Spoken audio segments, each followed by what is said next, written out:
নবীজি সাল্লাল্লাহু আলাইহি ওয়াসাল্লামের যৌবনকাল কেমন ছিল? নবীজি সাল্লাল্লাহু আলাইহি ওয়াসাল্লামের যৌবনকাল ছিল খুব পবিত্র। তার এই যৌবনকালে কোন সময় তিনি অশ্লীল বেহায়াপনা কোন অনুষ্ঠানে তিনি যাননি। এই যৌবনকালে রাসূল সাল্লাল্লাহু আলাইহি ওয়াসাল্লাম কোন খারাপ কাজ কোন সময় করেননি। বিভিন্ন ধরনের সমাজের মধ্যে যে ধরনের খারাপ কাজ হয়ে থাকে, জাহেলি যুগে যে ধরনের খারাপ কাজ হয়েছিল, অশ্লীল নাচ গান, ঝগড়া মারামারি হানাহানি ইত্যাদি যে সমস্ত জিনিস হয়েছিল, রাসূল সাল্লাল্লাহু আলাইহি ওয়াসাল্লাম সকল জিনিস থেকে তিনি পবিত্র ছিলেন এবং তিনি জাহেলি যুগে কোনোদিন ওই সমাজের মধ্যে খারাপ নাচানাচি যে সমস্ত অনুষ্ঠান হতো, রাসূলুল্লাহ সাল্লাল্লাহু আলাইহি ওয়াসাল্লাম কোনোদিন সেই ধরনের অনুষ্ঠানে তিনি লিপ্ত হতেন না, কোনোদিন অংশগ্রহণ করতেন না।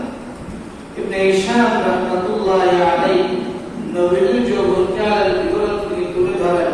তিনি বলেন, আশাদা রাসূলুল্লাহ সাল্লাল্লাহু আলাইহি ওয়াসাল্লাম আল্লাহু তাআলা ইয়ালামু ওয়া ইয়াহফাযুহু ওয়া ইয়ারুদ্দুহু মিন aqdaril jahiliyyah lima yuridu min karamatihi wa risalatihi wa afdala qawmihi muru'atan wa ahsanuhum khuluqan wa akramahum hasaban wa ahsanahum jiwaran wa a'zamahum hilman wa asdaqahum hadithan wa a'zamahum amanatan wa ab'adahum min al-fahshi wal akhlaqi allati tudannisu ar-rijala hatta tasluhu fi qawmihi illa al-amin lima jama'a Allah fihi min al-umur as-salihah.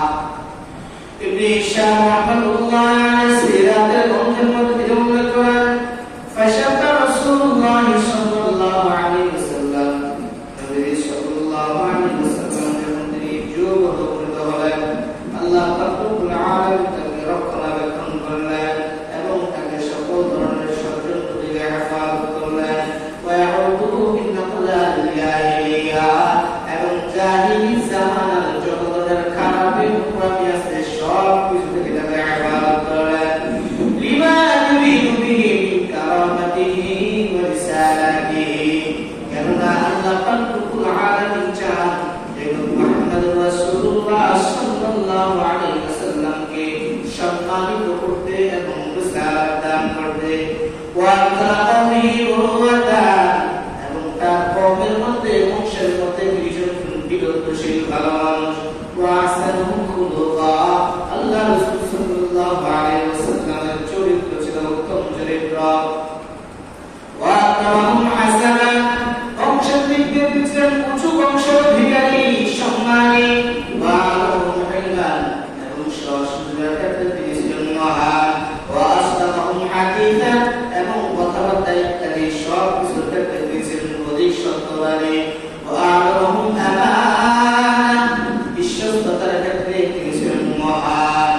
ওয়া আব'আদাহুম মিনাল ফাহশি ওয়াল আকলাকি আল্লাতী তুদান্নিসু রিজাল, এবং রাসূল সাল্লাল্লাহু আলাইহি ওয়াসাল্লাম যে ধরনের অশ্লীলতা মানুষকে কলুষিত করে মানুষকে শেষ করে দেয়, ওই সমস্ত জিনিস থেকে আল্লাহ রাসূল সাল্লাল্লাহু আলাইহি ওয়াসাল্লাম অনেক দূরে ছিলেন, অনেক দূরে ছিলেন।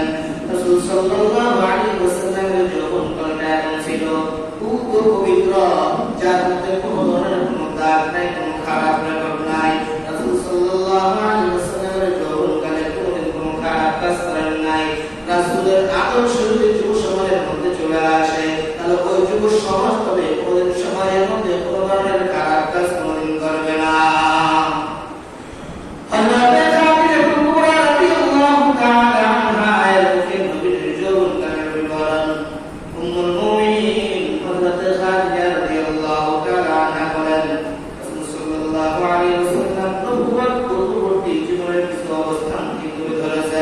তার সংক্ষিপ্ত বক্তব্যে রাসূল সাল্লাল্লাহু আলাইহি ওয়াসাল্লামের চারিত্রিক উৎকর্ষতা, উন্নত চরিত্র এবং মানবতার চমৎকার দৃষ্টান্ত তিনি তুলে ধরেছেন।